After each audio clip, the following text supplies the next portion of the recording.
Hello my friends and welcome back to EVE Online with me, Mark from Dadex. And today we're in a stabber to run some Tier 1 Abyss because a subscriber, Hansi Klein, asked us to, so here is the fit. In the high slots we've got 4 dual 180mm Scout auto cannon 1s. They're going to give us a fall off of 18 kilometers. The optimal's 1.2 kilometers, but remember with Minmitar guns, the fall off of damage is much more gradual than with other weapon types. We're going to go with Republic Fleet Fusion ammo for this run, which as you can see is mostly explosive damage. The tracking's pretty low at 57. It's not horrendous for medium-sized turrets, but we'll talk about that as we work our way around the fit. To accompany them, because we can, we've got a pair of meta-free TE2100 ample light missile launchers. They've got a range of 32 kilometers and they're doing explosive damage with their Caldari Navy Nova missiles for this run. In the mid slots we have got a large shield extender 2, we've got a multi-spectrum shield hardener 2, another large shield extender 2 and a compact micro warp drive to get us around the area nice and quickly. I could have fitted an enduring micro warp drive, didn't have one handy. If you can do, you'll have more cap to blast around with. That gives us nice balanced resistances up to 70% on the explosive. Down in the low slots I have put a Courier compact tracking enhancer. That not only increases our tracking speed by about 8%, it increases our optimal range by 8% and the fall off range I think by about 12% off the top of my head. But it's the tracking enhancement we really want. It's going to help those medium sized turrets hit small targets. I'm thinking Damoviks particularly a little bit better.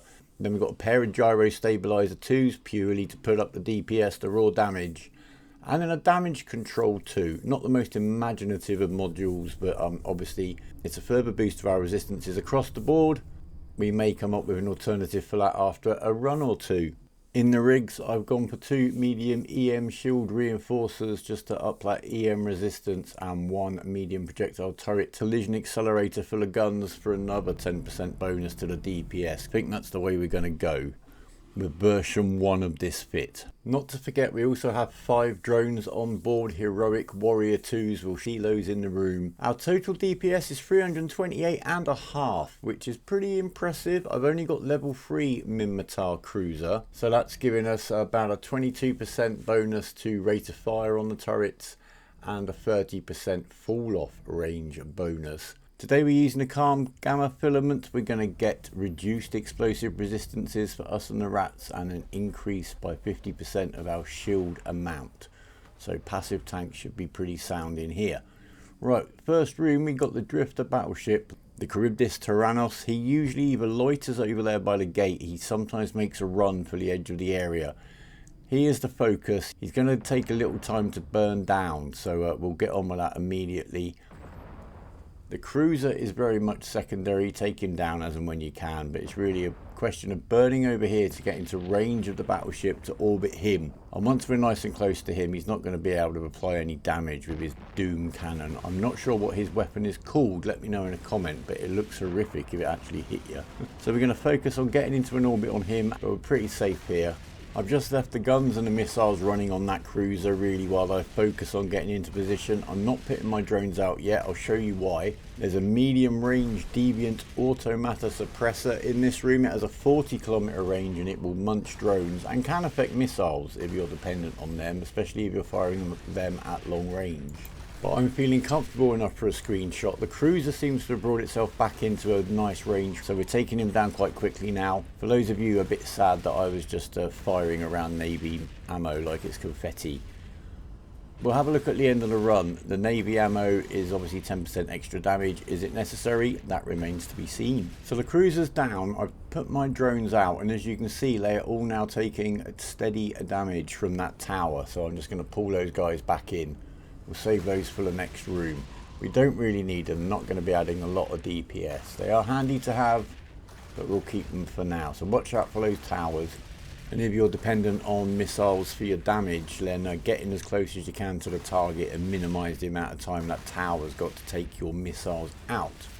Or you could be caught out. All we need to do now is just wait until this battleship goes down. He's not going to catch us out. We're happy here. We could use the micro warp drive now and again if we need to control range, but He can't go faster than 300 meters a second, and we can go a bit quicker than that. The Stabber is of course quite a speedy little cruiser, so range control is completely in our hands. Now I'm probably going to do 3 or 4 runs in this fit before I really think about what I might do to make it work better, quicker, etc. It's probably going to involve less tank and more pew, but until we've experienced a few runs and a wide variety of the possible spawns, I wouldn't recommend you start tweaking your fit too much. Your experience on your second run in an Abyss can be very different to your first. So do make sure you've tackled a few of the different spawns that you might be finding before you make any such adjustments. Now back on the Omen vid that I did recently, I got some comments that were along the lines of, well, it's much more efficient ISK per hour wise to run tier 0s, that's the tranquil filaments, in a frigate. You get more loot, you can run them quicker. Overall, you're going to get much more ISK than you are going through a tier 1 in a cruiser. And you know what? They're absolutely right. But obviously some of these videos aren't all about the ISK per hour. I do discourage you from playing EVE completely for ISK per hour. It will probably get a bit dull in the end. Obviously, it depends how you're playing your EVE and what your goal is. I'm not going to argue with you about that. If you're in this to get rich and do that as quickly as possible, or you're actually working on a particular goal or project, you want to get the ISK as soon as possible, sure, go for ISK per hour. All I'd say is just realise that you can get trapped in judging everything you do in EVE by ISK per hour, and there's much more to it than that, I believe. Just as, like, you know, so if you've got a new ship, why not use it? The more you're flying your ship, the more I'm out here in this Stabber, the better I'm getting at controlling the range, getting used to how it moves. It may be something that comes in very, very handy in another part of the game. So if you've got a Stabber, why not use your Stabber? If you want ISK per hour, then yeah, there's always a meta. There's plenty of videos and information out there about how to do it the most efficient way. They usually involve Geelers and or Punishers, and even the occasional Retribution. And in these videos I do avoid electrical sites, because again there's lots of videos on those. Electrical sites will obviously keep your active tank running very, very nicely. But let's have a look at some of the other sites, shall we? I sped through the loot pickup there, you probably noticed. We'll total up the loot at the end. I'm just giving the ship time to recharge a bit of capacitor, and on we go to the second room. We've also done tier 1 Abyss runs this week in a pair of Kestrels, a pair of Incursices, and a pair of Thrashers, and you will be seeing the videos of those.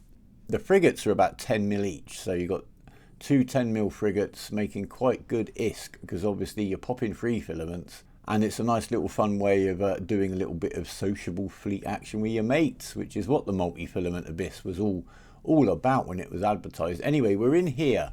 We've got a very nasty rat in terms of our drones. I'm not worried about him in terms of the ship, but if you watch this guy has incredible tracking, and he will one-shot drones. And if you're in a frigate or a destroyer, then yeah, try and stay out of 12k of this guy, or he'll hurt you. If you're dependent on your drones for DPS, this is a guy to be really wary of. Just keep an eye on my drones. Sooner or later, when he puts his aggro on them, you'll see them start getting deleted. And I'll pull them in as soon. There you go, look, there you go. One has gone. I'm going to pull the rest in. There's the second one, just held on with a little bit of hull. So be very, very wary of these battle cruiser rats. This is a blast grip Tessera. The blast grip bit means he's doing explosive damage. Tessera means he's horrible.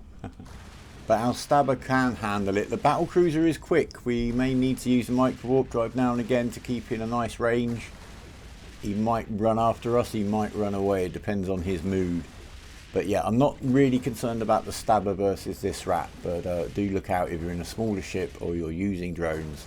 Just be wary of how quickly this guy is going to take stuff down due to his amazing tracking. I overheated my guns a little bit there. Obviously it wasn't really a necessity, but it does save a little bit of time. I'm speeding up the footage again as I fly around and grab the loot. I did a video recently on the new Navy frigates that are coming into the game, the exploration frigates with added damage and added tank. I wonder if they'll have an application in the Abyss. particularly for alphas who obviously can't get hold of some of the Tech 2 ships. So that might be quite an interesting thing to try with them. Let me know what you think in a comment down below. And remember to leave your in-game name in your comment if you want a chance for one of these handsome buzzard skins. We'll just make our way back over to the gate now, let our capacitor recharge. Minmitar ships aren't really renowned for their amount of capacitor. Passive tank means really in this bit it's only the micro warp drive and the hardener that a capacitor are running. Active tank, obviously you'd have some mid slots there to boost your capacity, whether it was a cap booster or a battery. But certainly the passive tank with the micro warp drive seems a pretty straightforward way to go. And here we are in the third and final room, and we got another Tessera. This time the Ember Grip Tessera, so he's going to be doing thermal damage. Now it is our lowest resistance, but I'm really not concerned about the ship. In fact, look, I've actually forgotten to turn my hardener on. I can't remember if I remember to. Go on, there it is. Turn the hardener on, turn the hardener on. No, let's do a room without the hardener running.